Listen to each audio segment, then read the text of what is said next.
అందరికీ నమస్కారం. నేను మెరుగు Sridhar. Please like, subscribe political link. దయచేసి షేర్ చేయండి, లైక్ చేయండి, సబ్స్క్రైబ్ చేసుకోండి.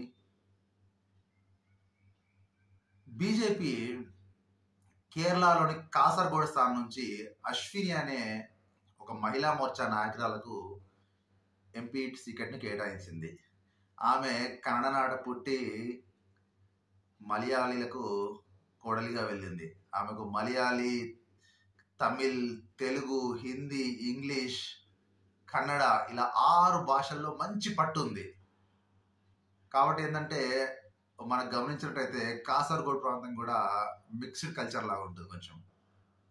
బీజేపీ ప్రయోగాత్మకంగా ఈ 6 భాషలు తెలిసిన ఈమెను అక్కడ నుంచి ఎంపీ స్థానంగా నిలబెట్టింది. ఇంతకుముందు కూడా ఈమె మహిళా మోర్చాలో ఉండడం ద్వారా ఇన్ని లాంగ్వేజ్ తెలవడం వల్ల ఆమెకు అడ్వాంటేజ్ ఏంటంటే సౌత్లో కొంచెం హిందీ భాష మాట్లాడే వాళ్ళు తక్కువ ఉంటారు. ఇప్పుడు తమిళనాడుకి వెళ్తే ఎక్కువ తమిళ్కి ప్రిఫరెన్స్ ఇస్తారు, కేరళకి వెళ్తే మలయాళంకి ప్రిఫరెన్స్ ఇస్తారు, తులువుకి వెళ్తే కూడా అక్కడ లాంగ్వేజ్లో కొంచెం హిందీ ఐడియా ఉన్న వాళ్ళ లోకల్ భాష కూడా వాళ్ళు మంచి ప్రాధాన్యత ఇస్తారు. కాబట్టి బీజేపీ చేపట్టిన ఈ ప్రయోగాత్మకం ఎంతవరకు ఫలిస్తుందో వేచి చూడాలి. ఎందుకంటే కేరళలో కూడా బీజేపీకి చాలా తక్కువ పట్టు ఉంది. కానీ ఈసారి తప్పకుండా వాళ్ళు బోని కొడతారని ఆశిద్దాం.